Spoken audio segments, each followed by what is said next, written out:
जय श्री कृष्णा प्रिय दर्शकों, भाई और बहनों, एस्ट्रो चर्चा में आपका स्वागत है। मेरा आपको स्वागत नमस्कार। इस वीडियो में हम चर्चा करेंगे जो कुंभ लग्न के व्यक्ति अर्थात एक्वेरियस एसेंडेंट है, उनका नए साल में जनवरी महीना कैसा गुजरेगा, एक संक्षिप्त पर चर्चा करेंगे। आप कुंभ लग्न के व्यक्ति हैं अर्थात एक्वेरियस एसेंडेंट है तो ये वीडियो आपके लिए है।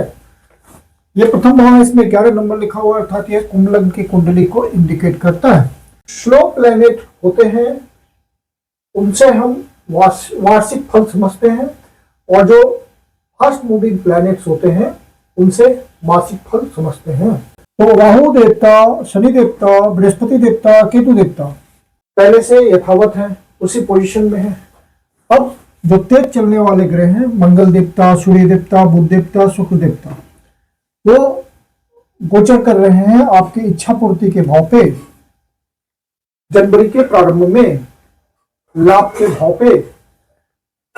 तो यह भाव आपका इंपॉर्टेंट हो जा रहा है, एकादश भाव, इच्छा पूर्ति का भाव, लाभ का भाव। और फिर बारी बारी से क्रम से 13 तारीख को शुक्र देवता यहां से निकल करके 12वें भाव पे चले जाएंगे। फिर 14 तारीख को सूर्य देवता यहां से निकल करके 12वें भाव पे गोचर करेंगे। मंगल देवता 16 तारीख को यहां से निकल करके 12वें भाव पे गोचर करेंगे। फिर 17 तारीख को बुध देवता आ जाएंगे 12वें भाव पे। अर्थात जनवरी के पहले 15 दिन आपको मुख्य रूप से 11वें भाव का फल मिलेगा। तो अच्छी बात हो गई, आपकी इच्छा पूर्ति होगी, कोई न कोई लाभ मिलेगा, जो इनकम आती है वो ज्यादा आएगी, धन का फ्लो अच्छा होगा। फिर जनवरी के अंतिम 15 दिन आपको 12वें भाव का फल मिलेगा। तो 2 भावों के मेन फल आपको मिलेंगे इस महीने, 11वां भाव और 12वां भाव। आपके लग्न से शनि देवता जो कि द्वितीय भाव पे गोचर कर रहे हैं, तो आपको डिसिप्लिन बनाए हुए हैं और आपको अनुशासित रहने को कह रहे हैं लंबे समय से। और यहाँ पे आपको अपने वाणी को बहुत बैलेंस्ड रखना है, सम्यक ढंग से चलना है वाणी के थ्रू।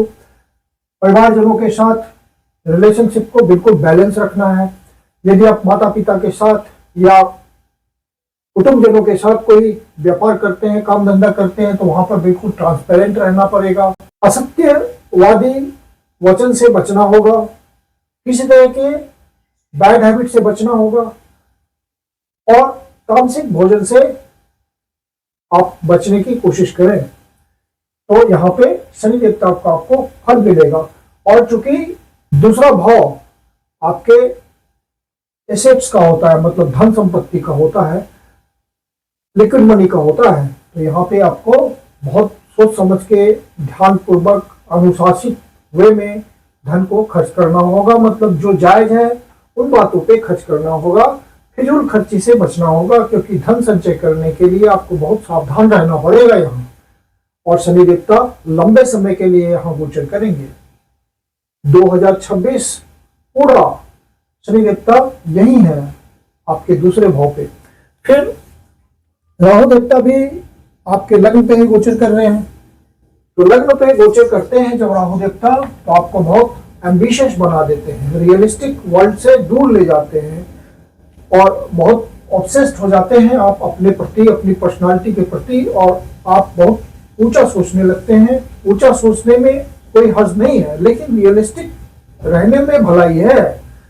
आप आगे बढ़ने के लिए सोचे, एम्बिशन पाले, लेकिन गलत एम्बिशन नहीं पाले। और राहु की विशेषता है कि वो गलत एम्बिशन को बढ़ावा देती है और आपसे गलत डिसीजन कराती है। तो इस बात का ध्यान रखिए।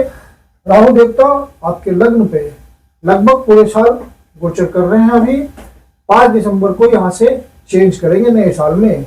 और केतु देवता सिमल्टेनियसली आपके 7वें भाव पे गोचर कर रहे हैं। तो केतु देवता का भी 7वें भाव पे गोचर करना एक टफ कंडीशन होता है। राहु देवता केतु देवता की एक्सिस एक साथ की एक्सिस कठिन होती है गोचर की, वहां बहुत सारी बातें ध्यान रखनी पड़ती है। केतु देवता 7वें भाव पे है, यह आपके मैरिज का भाव होता है, लाइफ पार्टनर का भाव होता है, बिजनेस का भाव होता है, बिजनेस पार्टनर का भाव होता है, पब्लिक इंटरेक्शन में आप काम करते हैं तो उसका भाव होता है, तो यहाँ पे बहुत सावधानी बरतनी होती है। केतु देवता यहाँ से डिटैच करने की आपको कोशिश करते हैं, जो कि उसके लिए बहुत आसान होता है उनके लिए। तो आप यहाँ पे ध्यान रखिए अपने लाइफ पार्टनर के साथ किसी तरह का डिफरेंसेस ना हो, ट्रांसपेरेंट रहिए और हर बात को गहराई से समझिए। और लाइफ पार्टनर के साथ साथ बिजनेस पार्टनर, यदि आप बिजनेस पार्टनरशिप में करते हैं तो वहां भी आप ध्यान रखिए। पब्लिक इंटरेक्शन में काम करते हैं, मतलब लोगों के बीच रहकर आपका लोगों के बीच रहकर आपका काम धंधा है, तो वहां पे आपको हर डीलिंग्स में सावधानी बरतनी पड़ेगी। कोई नया इंटरेक्शन आप करते हैं, बिजनेसमैन हैं, कोई नया प्रोजेक्ट खोलते हैं, कोई नया डिसीजन लेते हैं, तो वहां बहुत सोच समझ के डिसीजन लेना पड़ेगा। और फिर बृहस्पति देवता आपके पंचम भाव पे पहले से गोचर कर रहे हैं, तो उनका रिजल्ट तो अच्छा ही है, वो आपके लिए अच्छा ही सोच रहे हैं। और यहाँ पे आपके जो 4 तेजी से चलने वाले ग्रह हैं वो आपको फटाफट रिजल्ट देंगे इस महीने का।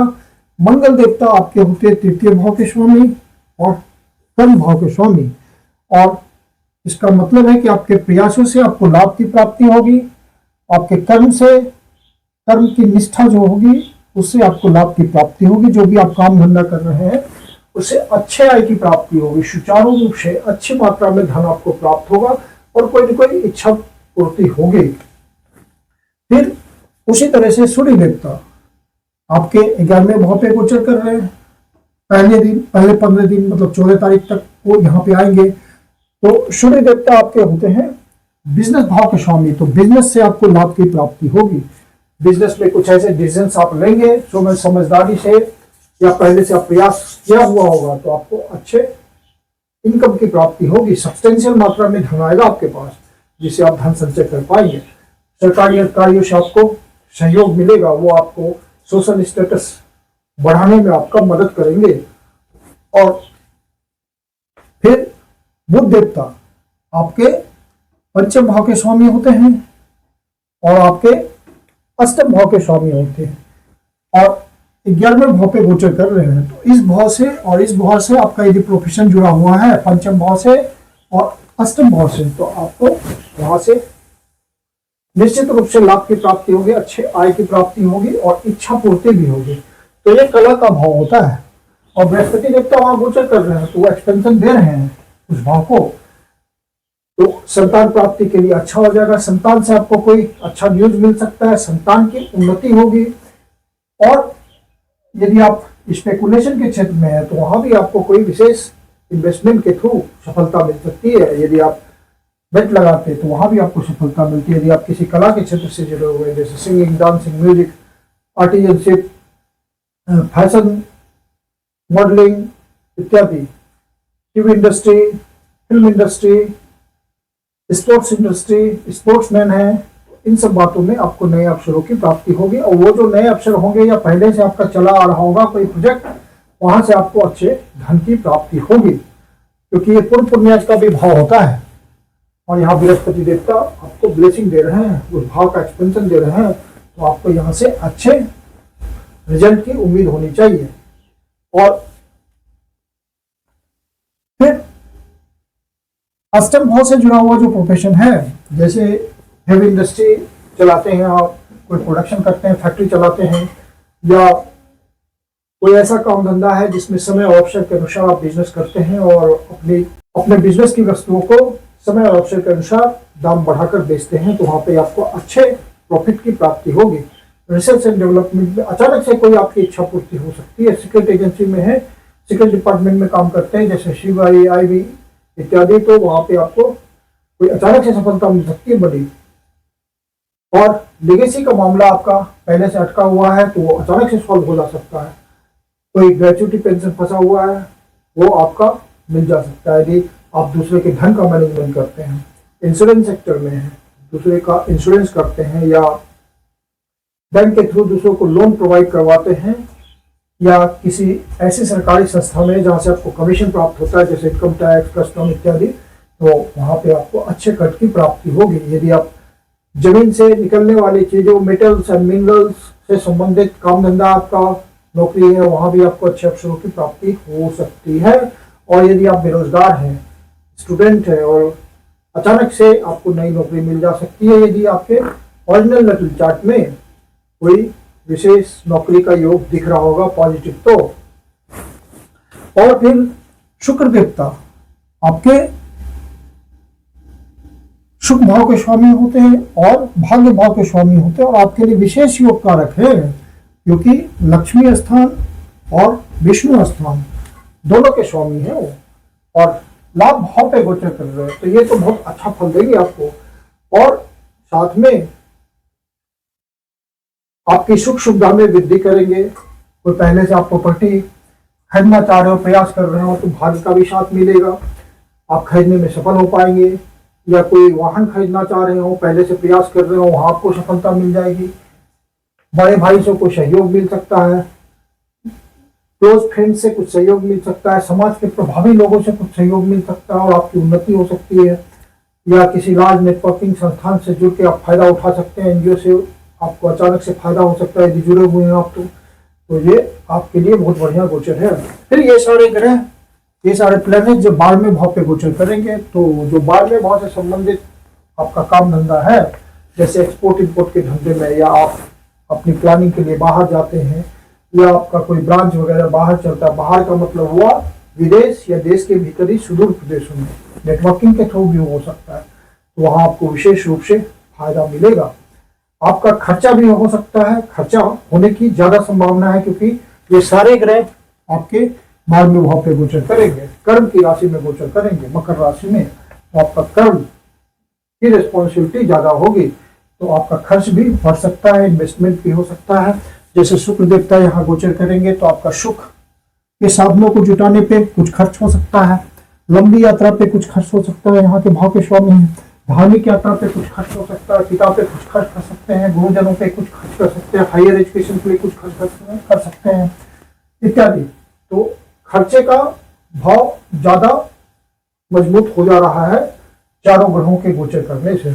मंगल देवता जब यहाँ आएंगे तो आपके प्रयासों पे कुछ खर्चा हो सकता है, कर्म क्षेत्र में आप कुछ इन्वेस्ट कर सकते हैं। सूर्य देवता आएंगे तो बिजनेस पे आप कुछ इन्वेस्ट कर सकते हैं, इस तरह से। और बुध देवता आएंगे तो कला के क्षेत्र से आप जुड़े हो, वहां इन्वेस्टमेंट करेंगे, या आप अष्टम भाव से रिलेटेड कुछ इन्वेस्टमेंट करेंगे। तो इस तरह से आपका 12वें भाव का रिजल्ट आएगा। आध्यात्मिक उन्नति के लिए भी बहुत अच्छा हो जाएगा। जो आध्यात्मिक क्षेत्र में लगे हुए हैं, उन्नति के लिए आश्रम में गुरु के पास रहते हैं या जाएंगे इस समय, तो उनको आध्यात्मिक लाभ ज्यादा मिलेगा, गुरु का सानिध्य ज्यादा मिलेगा। तो कुल मिलाकर के ये गोचर आपके लिए बहुत ही बढ़िया है जनवरी माह का, नए साल के लिए।